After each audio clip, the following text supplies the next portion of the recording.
What to do when sex gets boring? Well, first of all, know that sex can get boring, just like anything else if you do the same thing again and again and again. And for most of us, that's what we do when it comes to sex. We kind of create a formula, right? You start as in a monogamous relationship, in a long-term relationship, you start to focus on what works, right? I do this to you, you do this to me, I do this to you. This is our little routine. Okay, we're done, right? And then it becomes really predictable. And as it becomes predictable, it loses some of the charge and it gets a little boring. And if you're in a monogamous relationship, monogamy is not easy, right? Because you don't have the novelty of a new partner and a new chase and a new exciting, body to explore, right? You know all the crevices, ins and outs of your partner and their body and their sexual response, which is a beautiful thing. And it allows for tremendous intimacy, but it can start to feel lackluster, mostly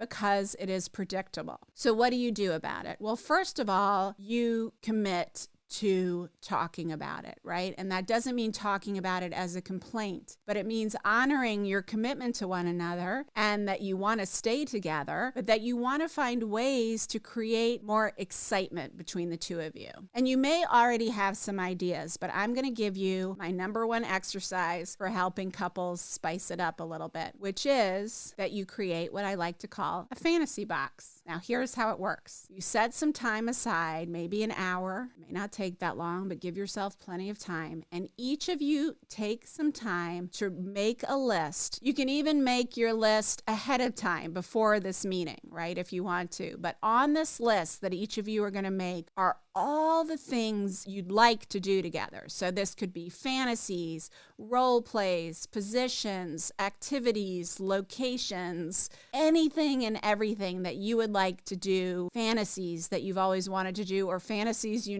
like to do with your partner. Okay, and there should be as long of a list as you can think of. And each of you make that list, and then you come together with very clear boundaries. The first one is that nobody's going to make anyone feel bad. So as your partner is reading their list to you or you're looking at it together, you're not, oh my God, that's disgusting. You're not judging them. You aren't making them feel bad about their fantasies. Okay, that's boundary number one. Boundary number two is that you don't have to do everything on each other's list. Just because it's your partner's fantasy doesn't mean if it makes you feel uncomfortable or it's something you would never do or never want to do, doesn't have to go on the final list that we're going to work toward. But there are ways to negotiate. So we'll put a pin in that, and I'll tell you an example in a second. So once you've both read your lists and looked through them without judgment, then as you're doing that, you go through and you check off the ones that you both agree you'd be into or at least open to trying, right? And for those ones where it's like, let's say one partner's fantasy is to have sex in a public place and the other partner is like, no freaking way, I would never do that. I would be too self-conscious. I would be too scared. I wouldn't even be able to get aroused, right? Then the question is, okay, is there a common denominator we can find? Like maybe we're not going to have sex in a restaurant bathroom, but we could potentially have sex in the dark, in the backyard, at night when everyone's asleep, but maybe theoretically the neighbors might see, right? Like you could work it around so you can still have the fantasy, but so both of you are comfortable with it. And then you create your master list, okay, that you both agree are all the fantasies, role plays, activities, props, toys, everything you've ever wanted to try or could imagine trying. Then you write that master list on little pieces of paper individually, each fantasy, and you put it all in a box, a shoebox, a jar, whatever you want. And once a month, maybe twice a month, you pick one out, and whoever's fantasy it was is responsible for making that happen. So if it was, my fantasy is that you're a cop and I'm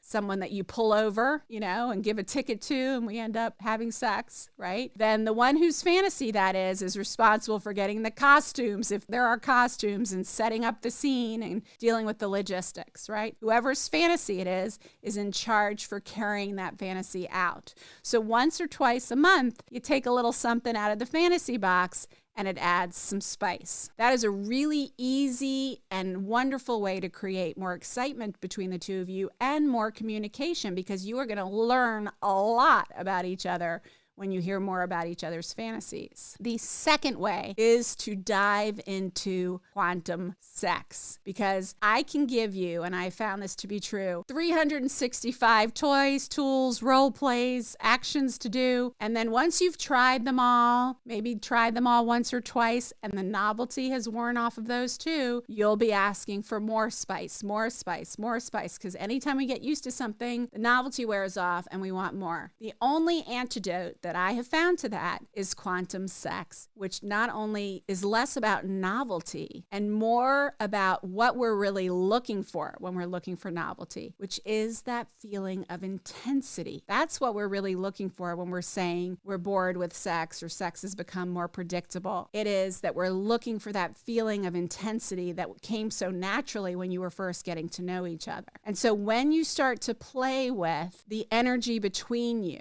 and you start to move the energy through you and between you, it creates a kind of intensity and excitement that never ends, right? That continues no matter how many times you do it.